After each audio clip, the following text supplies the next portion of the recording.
We'd seen some stock tank pools on YouTube and it looked simple enough and we really wanted to try it. We've been remodeling our whole house, so we had to figure out some budget friendly items. We couldn't afford to dig a whole pool out, so we knew this would be a quick way to have a fun little pool. We chose to go with a saltwater filtration system.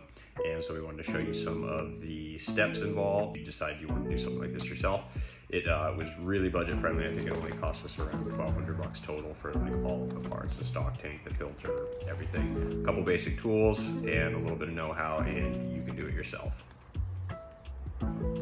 Carly said she would not move here unless we had a pool, so this is what we got.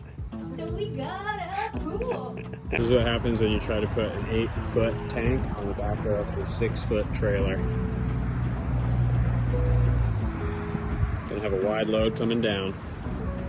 So the first thing we did before we even set the pool down is make sure this rock pad was level. So I have a 6-foot level and a rake. Basically just made sure we had a nice level pad, because basically when the water's in there, the water's going to tell you if you're not level. It's going to slope no matter what, because water's always going to stay true. So always make sure your subsurface is good, whether you use sand or DG, or we just had some of this 1-inch crushed rock to fill in this little patio area that was empty. So made sure that was good and level, and tamped it down so it was a really solid base, and then ran my level across the whole rim and made sure it was just within the bubble line. So not exactly 100%, but it's going to be really, really close. So make sure you have a good level base before you even start.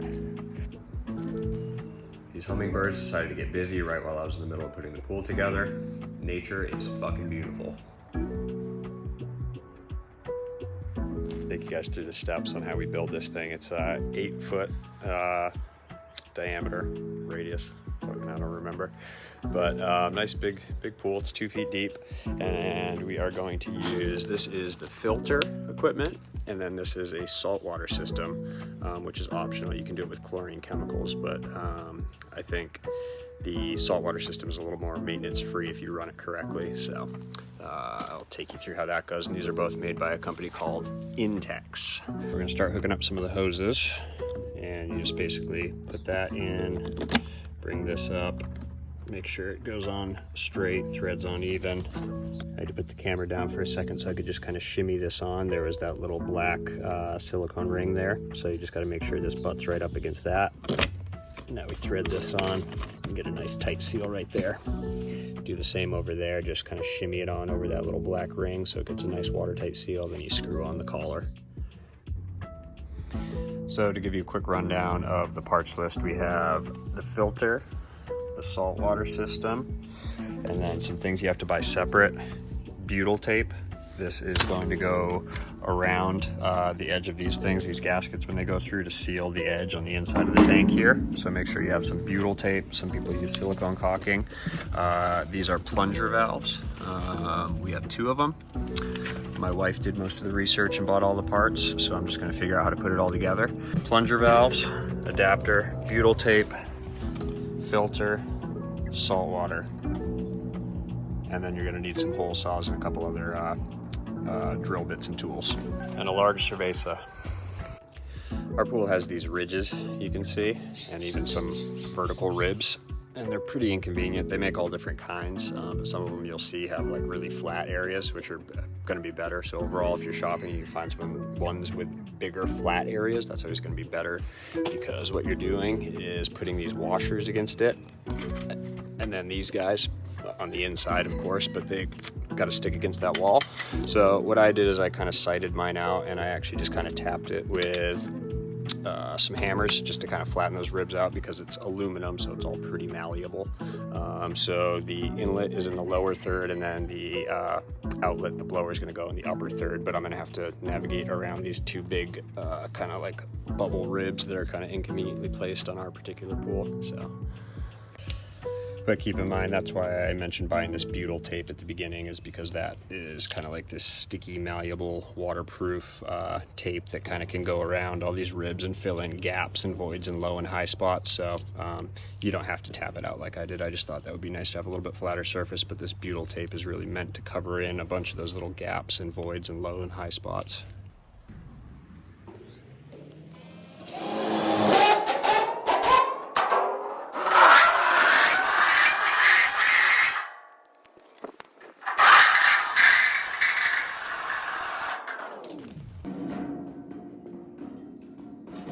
after you cut out the sides with the hole saw, there's generally going to be a lot of like little metal burrs and scraps, just because it's a pretty rough drill bit that cuts that out. So I just took this low grit sandpaper just to kind of rub off some of the burrs. There's probably something better. I could have used like a metal file or something, but I just had this on hand real quick. So anyway, I just smoothed it out so there'd be no burrs, and then that leads to a better seal and connection once you start putting the gasket and the butyl tape on there.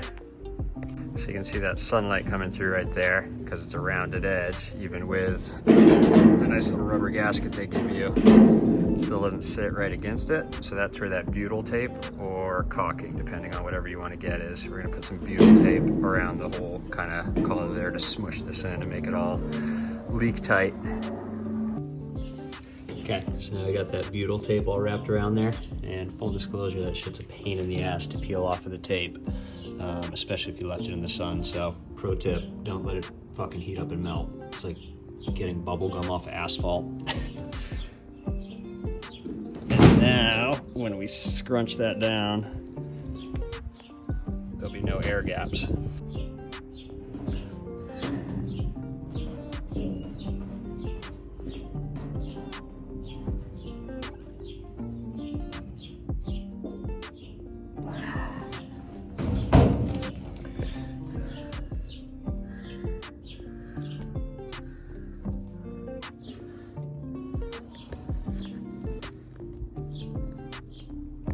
This little guy is gonna have to screw on the top. There's a hole right there, so just make sure whenever you send this thing through and you crank it all down, that's popping straight up, and there needs to be enough room where that collar passes by there.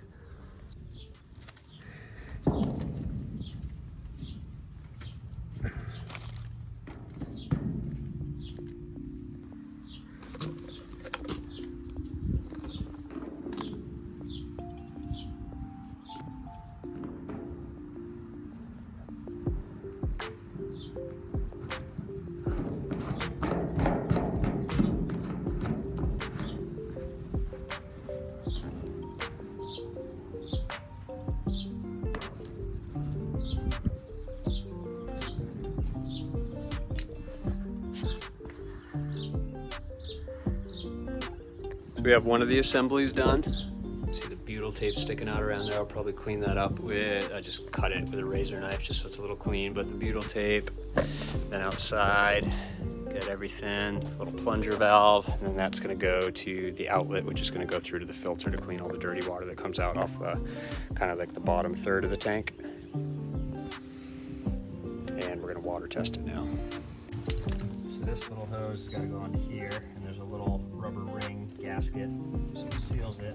So you basically just got to easily shimmy and twist it on until it pops on there. Screw on the locking collar.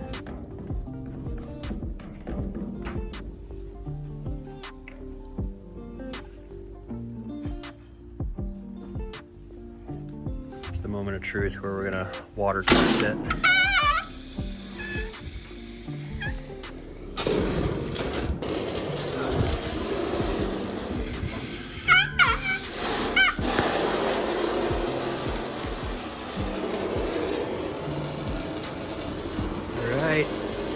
Looks good to me.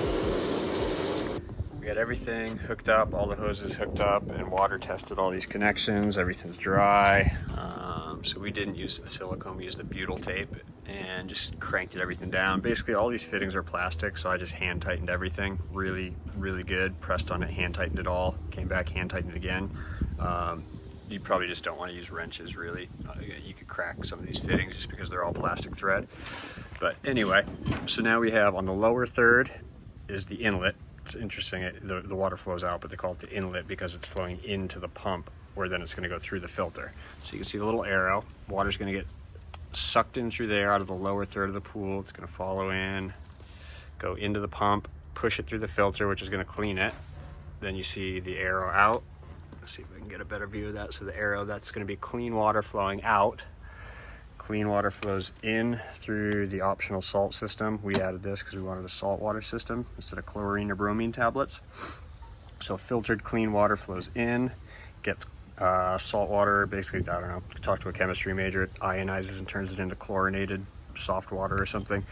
Clean water flows out, goes up through the jet, and then that circulates. And so basically what it is you have that jet that's going to push a current of water in a big circle.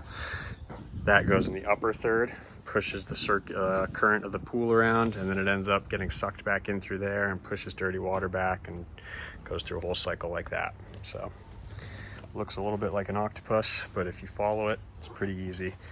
This was the filter direction, so it had a pretty good diagram with which way the water's flowing into the pump, out of the filter, and then with the salt water system, it tells you from the filter pump how to flow in, flow out. So actually reading the directions was pretty helpful with this one. I hooked it up wrong a couple times from the start just because I like to just start hooking shit up before I read directions. Officially filling it up. Got everything tested. All the equipment's hooked up. I guess about maybe 2-3 hours it said, so we'll see.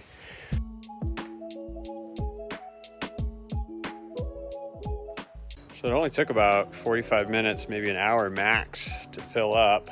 And so we got the water level above the outlet jet, and you turn the filter system on first and you pour a bunch of salt in per the manual. So we don't actually run the salt system yet. Water will flow through it, but it's not actually treating or doing anything yet. So let's give it a try here. So there's different hours settings. So 2 hours, 4 hours, 6 hours, and then the line is just open, so it'll just run. So let's fucking give it a try. And basically one of the first things you got to do, you'll see it's a little wet up here.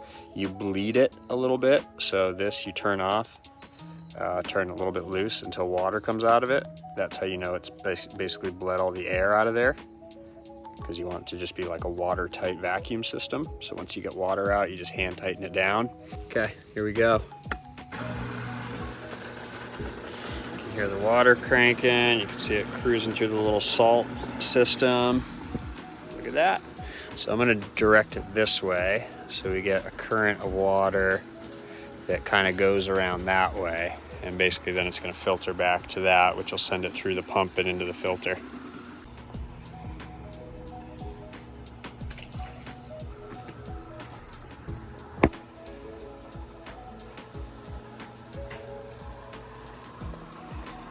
So once it was running, every now and then you could see some air bubbles going through here.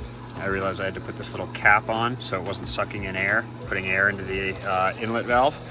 And then every now and then, air will kind of bleed up to the top. You can hear it hiss out, and then water comes out. So that's how you kind of bleed it out so all the air bubbles get out of the system, and then you got watertight filtration cruising. So to add salt, there was a little calculation table inside the manual that came with a salt pump filter. And so ours is 8 feet across by about 2 feet deep. So the calculation was 755 gallons of water. And so to do the initial startup, it says about 300 parts per million of salt is ideal. So with the little calculation table, it was basically 18 pounds of salt. So I filled up this bucket. It was like between 18 to 19 pounds of salt. And then you just kind of evenly distribute it all around the perimeter. And then just get a pool brush and brush it around every now and then, every hour or so. It's going to stir it up and help it keep dissolving. And the recommendation was to run the filter for a full 24 hours, let that salt fully dissolve, and then you're going to start the saltwater system. So the saltwater system right now isn't even doing anything. It's just sitting there and water's going through it, but it's not actually doing what it's supposed to do. So we'll run this pump for 24 hours, let all that salt dissolve, brush it every few hours, just kind of stir it up, help it dissolve, and then check back tomorrow, and we will turn on the saltwater system.